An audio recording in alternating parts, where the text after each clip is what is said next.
Halo penonton setia Tita TV, saksikan terus program-program kami yang inspiratif, inovatif, dan juga seru hanya di Tita TV.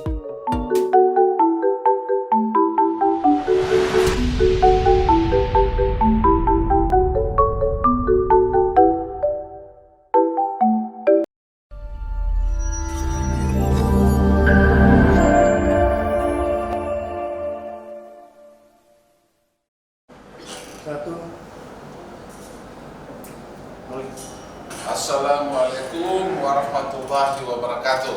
Waalaikumsalam warahmatullahi wabarakatuh. Salam jumpa lagi dengan kami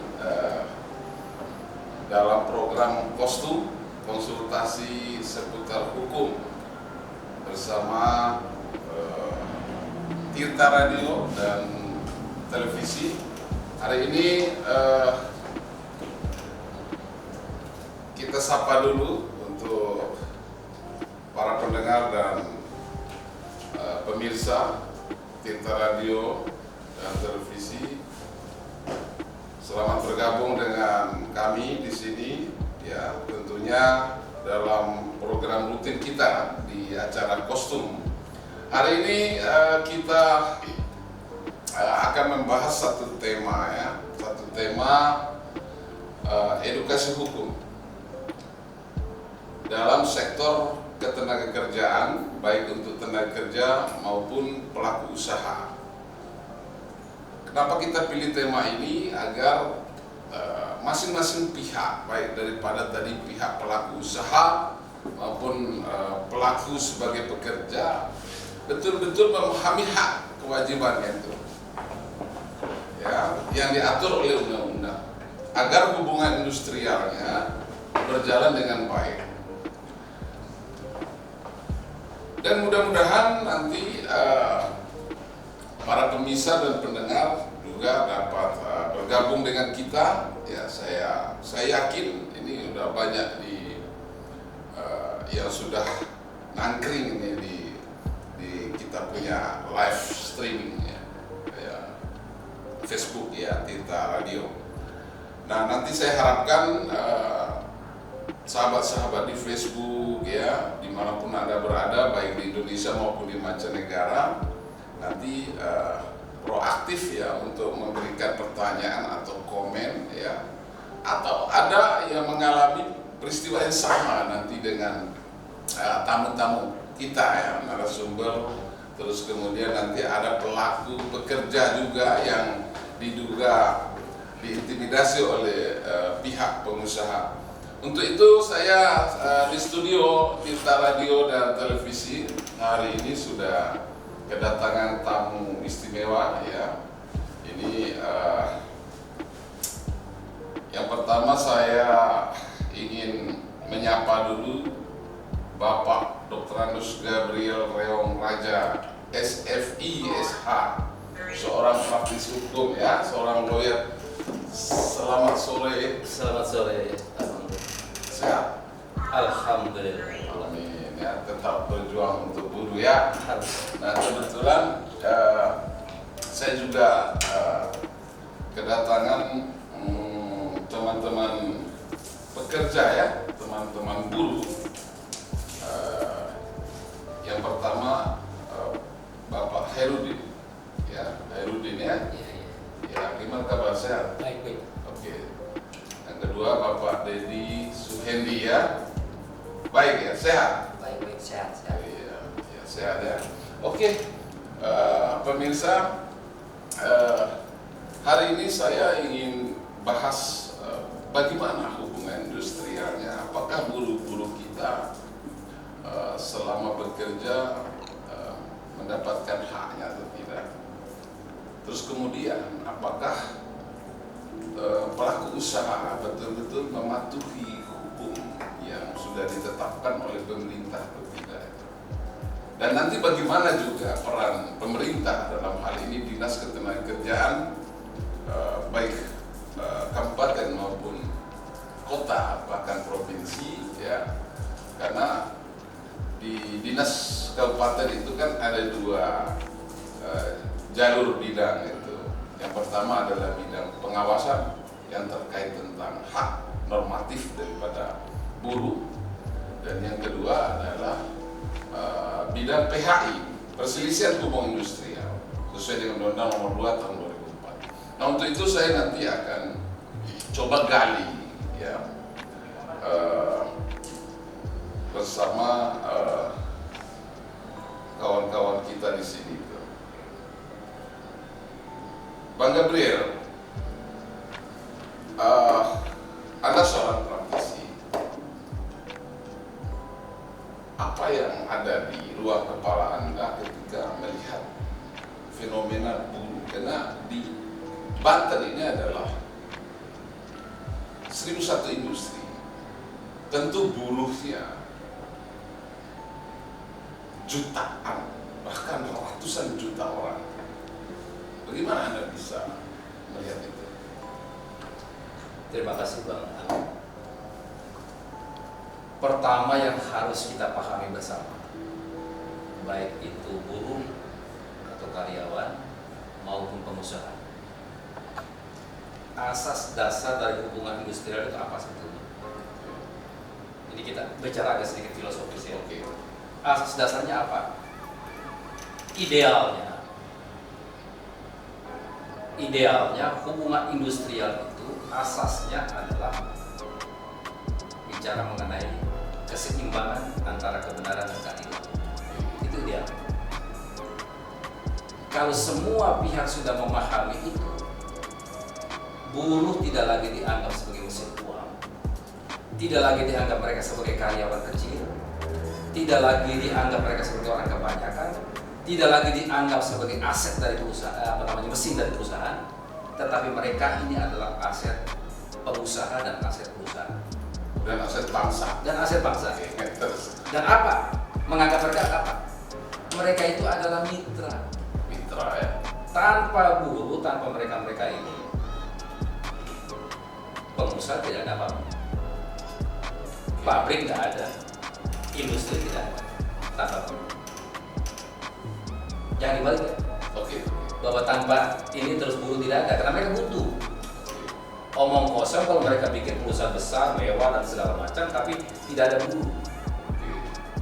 Boleh saja di zaman modern mengatakan kita ganti dengan robot, tapi robot itu kan tidak punya otak. Tidak hanya tidak punya otak, tapi robot juga tidak punya nurani. Pertanyaannya, ada ketimpangan nggak? Nah, sebentar, Bang, saya bicara dulu ini karena ini penting. Oke. Asas keseimbangan antara kebenaran dan keadilan itu supaya apa? Tidak menganggap mereka ini sebagai mesin pencetak uang untuk pengusaha. Mesin pencetak uang untuk pengusaha. Bukan mesin mereka adalah mitra dari perusahaan itu. Nah, itu asasnya, asas dasarnya. Nah, kalau abang bertanya mengenai ada nggak ketimpangan di sana,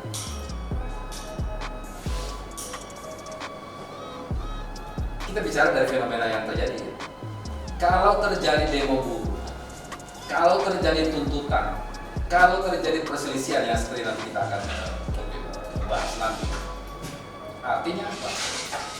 Jelas-jelas ketimpangan itu terjadi. Perselisihan itu terjadi karena mereka minta hak mereka tidak dipenuhi. Misalnya upahnya jauh di bawah upah minimum, tapi karena mereka butuh uang, mereka kerja. Dan pengusaha dengan senang hati bergembira ria mempekerjakan karyawan dengan upah di bawah upah minimum. Saya tadi malam baru datang ada kedatangan buruh mengeluh mengatakan bahwa mereka mendapat gaji harian itu Rp60.000 Rp60.000 per hari. Saya tanya, kamu makan di dalam? Tidak, Pak. Jadi kamu makan sehari itu dengan 60.000 itu? Iya, Pak. Kamu tinggal di mana? Di asrama atau di mes? Tidak. Kami tinggal di Rangkas Bitung, kerja di Gunung Putri. Saya membayangkan itu pasti jauh. transportnya habis ya. Nah, habis. Kalau toh cuma 20-30 ribu dia bawa pulang ke rumah mungkin sekitar 20 ribu. Dan dia harus puas dengan 20 ribu sehari. Itu artinya apa? Pengusaha bertepuk tangan di atas yang mereka anggap sebagai bangkai-bangkai Sorry, Oke. saya bicara. Oke, kostum ini kan kita mau konsultasi seputar hukum ya. Saya dengan abang kan betul paham benar bagaimana hukum. Lalu ada dugaan. Apa yang diduga tadi, apa tadi yang dipaparkan tadi, boleh nggak kasih contoh kasus yang betul-betul terlihat buruh itu ada dalam ruang penindasan? Terima kasih Pak. Dari sekian banyak kasus yang kantor saya The Glow Law Office The Glow and Partners yang tangani, ini kasus yang kesekian puluh, bukan sekian belas tapi sekian puluh, yang mereka jelas-jelas ada di dalam ruang penindasan. Penindasan itu dilakukan baik langsung atau tidak langsung oleh user yang menggunakan tenaga mereka, atau oleh orang atau badan yang melegitimasi diri untuk menyalurkan tenaga kerja yang mereka sebut sebagai OS, outsourcing. Oke. Ini di perusahaan mana? Di daerah mana? Ini kita coba fokus masuk kepada ruang konsultasi ini. Ini di depan pintu rumah kita. Kota Tangerang, Di depan pintu rumah kita di Kota Tangerang. dekat rumah. Dekat rumah abang, dekat rumah saya, dekat rumah Pak Bupati, dekat rumah pengawas, dekat rumah itu terjadi, bayangkan. Ada ya? Ada terjadi. Apa yang terjadi pada mereka? Selama belasan tahun kerja, 13, 14, ini 13, ini sekitar 14 tahun. Itu upah mereka itu jauh di bawah upah minimum. Sementara SK Gubernur kan bicara beda. Iya. Ya kan? Sekarang saja upah minimumnya di kota itu sudah 4.570 sekian ribu ya. Tapi mereka dapat bisa dengan 2,7. Untung dia bisa dapat 3 juta. Harus memberi makan seorang istri, 2 orang anak. Kan pemahaman saya ada UMP, upah minimum provinsi. UMK, upah minimum kota kabupaten. Tapi kalau pengusaha mencederai daripada keputusan SK kepala daerah tadi, harus kepala daerah mengerti dong. Mestinya. Itu siapa yang abang lihat? Kenapa seperti itu? Perlu para pejuang-pejuang yang benar-benar yang punya nurani. Entah itu pejuang buruh, entah itu pengacara, seperti kita-kita ini, perlu hadir untuk mereka. Yang menggugah, berani menggugah pemerintah kita, atau orang-orang yang mereka tunjuk untuk menjalankan pekerjaan tanggung jawab sebagai misalnya pengawas tenaga kerja atau dari Disnaker yang langsung berhubungan dengan kaum buruh untuk menggugah mereka untuk hidup. Ini rakyat yang sedang tertindas di rakyat. Saya kembali kepada penegakan abang ya. Tadi di kantor abang kan lagi menangani kesekian kalinya ada buruh yang merasa dari haknya dimarginalkan. Nah, abang menerima kuasa berarti dari berapa orang buruh, lalu kemudian persoalannya apa sebenarnya terjadi? Saat ini saya menerima kuasa dari 4 orang buruh. 4 orang buruh. Saya tidak melihat berapa jumlah mereka. Saya pernah menangani cuma 1 orang buruh. Artinya apa? Kita harus menunjukkan hak mereka ada pada keseimbangan antara soal keadilan dan kebenaran tadi. Itu asas-asas prinsip hubungan industrial seperti ini, supaya tidak ada jomplang, tidak ada jurang pemisah antara pengusaha dan persoalan yang mereka alami adalah satu, dari belasan tahun mereka bekerja, upah mereka di bawah upah minimum. Di bawah upah minimum sesuai SK tadi, Sesuai SK gubernur. Oke. Perusahaan kurang bayar ke mereka bertahun-tahun selama belasan tahun itu antara 500, 800 sampai 1 juta setiap bulan. Yang kedua, tunjangan hari raya keagamaan itu mereka dapat satu nilai yang sudah di blok oleh perusahaan bahwa artinya sudah di ini loh, kamu dapat sekian saja, tidak sesuai dengan upah bulanan. Sementara kita tahu yang terbawa ini kan ada peraturan Menteri Tenaga Kerja nomor 6 tahun 2016 toh. Ya. Nah, itu mengatakan bahwa kalau buruh sudah bekerja setahun, kamu wajib bayar upah THR-nya setahun. Ya. Satu bulan gaji. Satu bulan gaji. Bukan kemudian dengan semena-mena mengatakan kamu pantasnya dapat sekian saja, meskipun kata-kata itu tidak. Oke, saya stop dulu abang ya. Nah, dari saya biar keyakinan saya tambah tinggi, saya harus tanya dulu sama pekerjanya. Silakan. Saya mulai dari Hairudin. Sudah berapa tahun kerja dan upah per bulanmu berapa? Saya kerja di PT Besar Inti Global Jalan Kasir Goa nomor 77. Kerja sudah kurang lebih 9 tahun. 9 tahun di sana. Nah, di sana upah dari pertama saya masuk sampai terakhir tidak pernah sesuai aturan. Artinya kurangnya bervariasi antara 500 sampai 800. Itu setiap tahun seperti itu. Artinya tidak pernah menerima upah sesuai yang diatur oleh Gaji pokoknya berapa satu gaji bulan? pokok kita itu. Kalau tahun-tahun kemarin saya hanya menerima per bulan antara 34 sampai 3.500.000. Berarti tidak sesuai dengan upah Iya, tidak. minimum provinsi Iya. yang ditetapkan oleh Iya. pemerintah ya. Terus kemudian tunjangan hari raya tadi seperti Pak Lawyer tadi ngomong, itu benar nggak? Oke, untuk tunjangan hari raya yang kita aneh itu dari pertama saya masuk 2013 itu 1 juta. 1 juta. Sampai 2022 1 juta aja. Oh, 1 juta iya. aja selama 9 tahun Iya, bekerja. 1 juta tiap tahunnya. Oke, 1 juta ya. Terus BPJS ada nggak?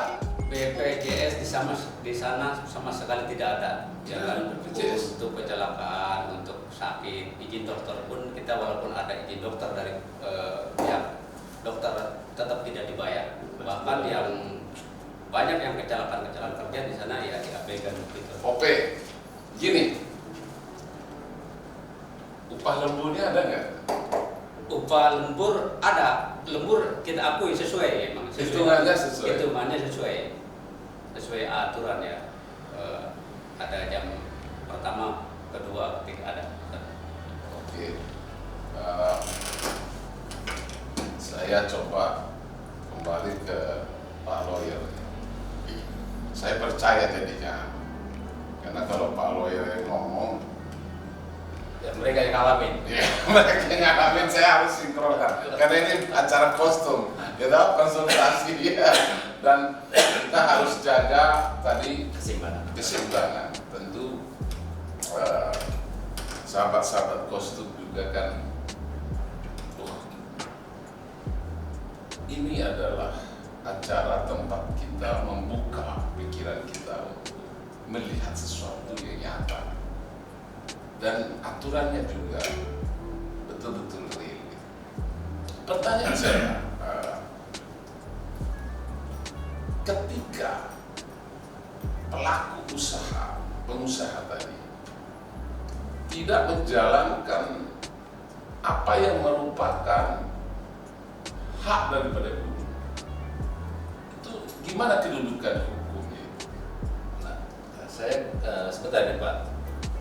Karena tadi saya belum selesai bicara mengenai ketidakseimbangan tadi. Kan saya baru bicara 1, 2 bahkan ya. 1, upah mereka itu jauh di bawah upah minimum. Yang kedua, mereka punya tunjangan hari raya itu dikasih sama rata itu. Dari tahun ke tahun, bahkan beliau mengakui bahwa 9 tahun tetap dapat, di tahun 2022 tetap 1 juta. Yang ketiga, BPJS mereka pun tidak dapat sama sekali. Artinya tidak didaftarkan. Tidak didaftarkan. tidak didaftarkan dan kemudian tidak ada. Artinya dia kalau berobat ya sudah. Oke, artinya semua instrumen yang merupakan hak normatif pekerja tadi kan tidak diberikan oleh pelaku usaha itu. Ketika ini terbukti, maka menurut kacamata hukum seorang praktisi, ini pelanggaran bentuknya apa itu? Ada dua pelanggaran. Jadi undang-undang memang sekarang sedang hadir di tengah-tengah tubuh undang-undangnya. Undang-undangnya. Meskipun kita bertanya, pemerintah hadir tidak? Nah itu perlu pengamatan yang lebih lanjut ya. Nah, saya tidak mengatakan bahwa mereka tidak hadir. Nah, seringkali mereka hadir, mungkin terlalu rajin hadir juga barangkali ya. Saya cuma mengatakan bahwa tadi ada sudah ini kan saya lanjutkan lagi. Karena pelanggaran yang dilakukan pada mereka ini sudah bertubi-tubi gitu. Sehingga saya berani mengatakan mereka itu ditindas. Ya. Satu lagi, ketika mereka bukan selesai, mereka diberhentikan secara semena-mena, hak mereka terhadap uang pesangon itu mereka tidak dapat. Oke, berarti dua persoalan yang saya lihat ya. Yang pertama, ketika buruh itu bekerja, haknya itu dikebiri. Kalau bahasa hukum pidana itu adalah digelapkan. Ya. Kan gitu tuh. Berarti hak tentang upah hari raya, tunjangan hari raya, dan kemudian hak mendapatkan tadi jaminan kesehatan dan sosialnya. Ini kan bentuk yang masih menjadi hak buruh yang mesti diperjuangkan. Karena hak itu belum diberikan atau kita duga tadi digelapkan dengan melakukan pelanggaran undang-undang. Berarti kalau saya lihat bahwa pelanggaran ini adalah pelanggaran yang bersifat normatif, ya. Yang kalau dalam orang yang melakukan ibadah itu ibadah wajib ini. Kalau sholat wajib gitu. Kalau saudara kita dari Nasrani setiap minggu itu wajib datang ke gereja. Ini konsekuensinya adalah ketika pengusaha tidak memberikan itu haknya, maka dia patut dengan keras diduga melakukan pelanggaran pidana dan pelanggaran HAM. Pertanyaan saya belum ke mana dulu. Saya mau ke situ dulu. Ya. Ini sebenarnya siapa yang harus tegakkan ini, Bang? Pelanggaran ini itu. Tadi ya, kalau pertanyaan sebenarnya pertanyaan abang yang pertama tadi belum saya jawab tadi. Oke. Ya, ada nggak konsekuensi hukum jika ada pelanggaran normatif? Oke. Jelas, makanya saya mengatakan undang-undang ini buku tebal ini. Ini pengacara sudah pada baca semua kali ini. Saya nggak baca. Oke, tebal ini. Nah, Undang-Undang Cipta Kerja nomor 11 tahun 2020 ya.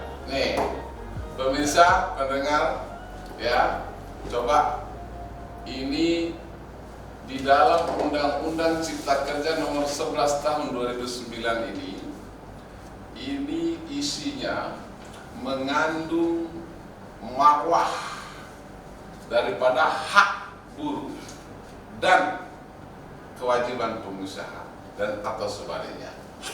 Kira-kira begitu ya. Nah, pertanyaannya, tolong jelaskan apa apa yang tertulis di sini supaya pemirsa tahu. Oke. Dan terkait pelanggaran yang tadi sudah disebutkan. Ini kalau kita kasih kuliah ini mungkin perlu 2 semester ya. 2 semester Nggak karena apa-apa, kostum gratis tuh. Jadi kalau di kostum ini Buat kan sahabat gratis. kita semua. Jadi pertama saya perlu mengatakan bahwa bukan karena saya punya klien ini salah kemudian saya minta maaf kepada para apa namanya pengusaha. Saya tidak benci kalian, tidak. Oke. Saya tidak benci. Saya berada di sini, saya mau menyeimbangkan dua hak dan kewajiban. Oke. Itu dipenuhi. Hak dan kewajiban itu adalah suatu prinsip dasar ketika ada hubungan industrial tadi. Ada hak, ada kewajiban. Dua-duanya pasti ada. Nah, kalau abang tanya tadi, ini apa ini anunya ini? Ini kan 90 lebih undang-undang yang diakomodir di sini. Oke. Nah, saya bicara sore ini khusus saya ambil di bab keempat pasal 84 sampai 80 sampai 84 Oke. Undang-Undang Cipta Kerja nomor 11 tahun 2020 khusus itu. Oke. Bab 4 pasal 80 sampai 84 itu bicara mengenai apa? Bicara mengenai hubungan kerja.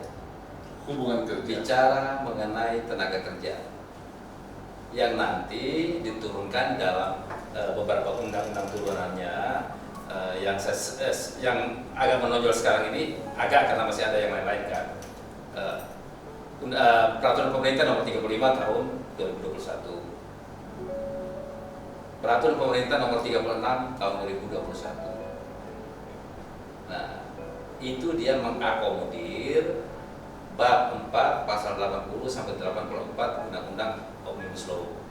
Oke. Itu yang tebal ini. Nah, Ya. jadi itu aja. Kalau mau kita kupas ini kita butuh waktu bertahun-tahun ini. Oke. Intinya aja. Nah, intinya menyambung pertanyaan yang agak lebih awal tadi dari abang. Ada nggak sanksi kalau misalnya terjadi pelanggaran normatif yang dilakukan oleh pengusaha terhadap hak daripada rekan-rekan buruh? Ya. Makanya kali ketika saya katakan undang-undang ini sedang ada di tengah-tengah kita. Itu ditegakkan dulu. Sanksinya apa? Ada 2 sanksi. Sanksi administratif. Yang kedua sanksi pidana. Apa sanksi administratif? Sanksi administratif paling kecil seperti di peraturan pemerintah nomor 35 atau 36 ya tahun 2021. Yang pertama adalah menegur mereka. Misalnya dia kurang bayar upah atau dia tidak mematuhi pembayaran upah minimum UMK maupun UMP, ditegur secara administratif. Ditegur, udah nggak bayar. Kalau dia masih bandel, dia punya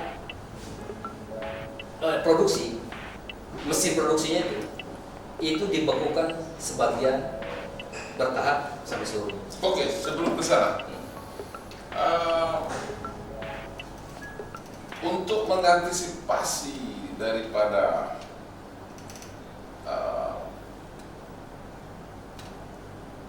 pelanggaran yang dilakukan oleh pelaku usaha tadi, dan juga mengantisipasi adanya sanksi yang bersifat administratif tadi, tentu pemerintah kan punya wadah yang telah disiapkan oleh lembaga negara, disiapkan oleh Kementerian Tenaga Kerja dan Transmigrasi, yaitu setiap kota kabupaten ada dinas ketenagakerjaan. Maka ada pegawai khusus yang dipilih berdasarkan kemampuan khusus di ASN itu, dan dikeluarkan kemudian SK kelayakan sebagai seorang pengawas. Jadi supaya tadi pekerja lagi kerja diawasi agar tadi tidak ditindas, pengusaha selaku pelaku usaha agar tidak semena-mena tadi juga diawasi. Itu pertanyaannya. Ini menurut Pak Lawyer jalan nggak sih? Nah, saya mau minta kepada pemeriksa untuk menyimpulkan dari yang mau sampai tadi. Oke. Saya masih penasaran dengan pertanyaan abang tadi bahwa sanksi-sanksi tadi. Jadi begitu, ada saya satu lagi sebelum saya jawab pertanyaan yang terakhir tadi ya. Jadi kalau misalnya ketiga setelah mesin produksinya dia berhentikan untuk beroperasi, setelah itu kalau dia masih membandel tidak bayar juga upah minimum, dicabut izin usaha. Iya. Maaf, maksud saya sebelum masuk ke sana. Makanya itu saya mau kan sorry. gitu. Jadi kan pengawasannya dulu. Nah, kalau pengawasannya sudah dilakukan atau sama sekali pengawasnya kita duga tadi tidak mau melakukan, berarti ada pelanggaran. Ada sanksi. Ya. Maka berpotensi besar pengusaha itu akan melanggar. Nah, ketika melanggar baru tadi abang akan bisa menjelaskan tadi. Yang mau saya lebih suka ya. Bukan mau memframe pemikiran kita mengenai hukum, penegakan hukum itu seperti apa. Kita bicara dalam filosofi hukum itu kan ada ide yang ideal dan solid, masalah ideal, dan kita bicara mengenai masalah faktualnya, faktanya seperti apa. Nah, pertanyaan abang yang tadi yang terakhir, ada nggak terjadi pelecehan? Harus seperti apa? Nah, yang saya katakan tadi kembali pada tadi statement di awal-awal oleh abang bahwa ada dua lembaga ya yang dibentuk khusus untuk berkaitan dengan hubungan industrial tadi. Yaitu satu, pengawas tenaga kerja, yang kedua dinas tenaga kerja. Di mana peran mereka? Itu dulu kan. Di mana peran mereka? Kalau kita boleh pinjam istilah istilah kesehatan ya, ada yang namanya tindakan preventif, ada yang namanya tindakan kuratif. Idealnya untuk, dan memang seharusnya demikian, untuk lembaga yang namanya pengawas tenaga kerja, kapan dia mulai bekerja? Jangan tunggu orang sakit dulu baru datang. Oke, menarik itu. Jangan tunggu. Artinya, jangan tunggu setelah ada aduan dulu dari buruh, baru kamu giat kelihatan bekerja. Tapi peran yang seharusnya dijalankan awal adalah peran preventif. Supaya terjadi apa? Keseimbangan tadi. Si pengusaha, dia sadar untuk melaksanakan kewajibannya terhadap buruh. Si buruh pun demikian, sadar untuk melaksanakan kewajibannya terhadap dalam rangka pencegahan. Pencegahan tadi kan. Betul. Nah, sebentar. Sambil abang minum, saya mau tanya dulu sebentar. Silakan. Henry, selama kalian bekerja, selama Anda bekerja 9 tahun sana, ada nggak orang dari yang mengatasnamakan pengawas dinas tenaga kerja datang ke pabrik, nanya-nanya, gimana karyawan di sini? Pernah nggak? Selama saya kerja di PT tersebut, yang saya tahu saya tidak pernah melihat dari pihak Disnaker, baik kota maupun provinsi, datang untuk investigasi ke lapangan. Oke. Ini belum pernah kami lihat. Si Mas Dedi juga sama atau gimana? Belum pernah lihat? Belum pernah. Jangan lemas. Iya, belum lihat. Ya, karena gajinya kecil sekali. Bang, ini kan kata klien abang ini kan belum pernah 9 tahun loh. Padahal menurut undang-undang ini kan kewajiban per 3 bulan, per bulan. Ya. Ini kan pihak pemerintah mesti datang sampai pada tadi persoalan PP atau PKB. Itu kostum yang jawabnya. Jadi agar nanti jangan bikin warna-warna yang berbeda gitu loh. Bikin perjanjian beda, bikin perjanjian beda, semua mengacu kepada. Jadi itu Bu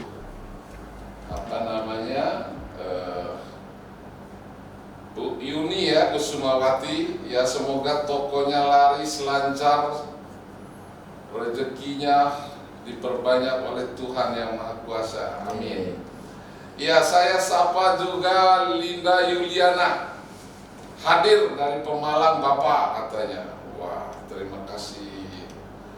BKNI RI NTB, ini baru oke pembahasannya. Oke, terima kasih. Ya, saya memang tidak bisa menjawab semua, tidak bisa membacakan semua, tentu harus pilih gitu ya. Saya ketika lihat di ujung dalam persoalan yang dialami adik-adik saudara-saudara buruh kita ini yang hadir di studio ini, saya ingin satu closing statement abang dan harapannya untuk menegakkan marwah teman-teman buruh secara tadi, dan sekaligus juga mengemban tugas sebagai pelaku yang menerima kuasa dalam menegakkan apa? Closing statement saya selaku kuasa hukum mereka dari The Glow and Partners. Saya menghimbau kepada PT Besar Inti Global, pakailah nurani yang baik untuk menuju penegakan hukum yang benar. Selesaikanlah secara adil hak-hak karyawan. Itu. Semoga pihak direksi atau pemilik PT PIK ya, untuk menghindari kerugian di antara pihak yang lebih besar. Mudah-mudahan persoalan kawan-kawan buruh ini, khususnya yang terjadi kepada saudara Herudi dan kawan-kawan, ini cepat diselesaikan secara arif dan bijaksana. Jika mereka tidak punya etika baik itu sampai pada kesabaran hukum kita itu tidak ada muncul apa langkah hukum selanjutnya yang awal akan sebab Di depan dua klien saya yang hadir di sini, dua yang lain tidak hadir, saya katakan dan saya tegaskan kembali ke jargon hukum yang diagung-agungkan oleh pengacara. Fiat Justitia Ruat Celo. Tegakkanlah keadilan meskipun langit runtuh. Jadi percayalah, untuk masalah abang-abang ini kita tetap akan memberantas ketidakadilan. Nah, bahasa-bahasa kita di jalanan mengatakan bahwa sampai di liang kubur pun kita akan kejar itu penegakan keadilan. Oke, saya ketemu di ujung gang. Di akhir acara kostum ini saya puas juga. Jadi pada akhirnya saya ketemu satu pembela guru dan ada beberapa juga teman guru yang mau sampai sekian lama belum menyerah untuk memperjuangkan hak-haknya. Kami minta kepada seluruh sahabat-sahabat kostum untuk supaya mohon doa, mohon semangatnya, ya, agar saudara-saudara buruh kita yang hari ini sedang ditimpa masalah cepat mendapatkan jalan yang baik. Dan mohon disebar apa yang kita bahas ini supaya nanti pemerintah juga secara utuh nanti memahami apa yang terjadi dengan rakyat. Terima kasih. Kostum akan selalu hadir untuk melakukan edukasi-edukasi hukum kepada sahabat-sahabat, saudara-saudara kita, baik yang di Indonesia maupun warga negara Indonesia yang ada di mancanegara. Saya atas nama kostum undur diri dan sampai jumpa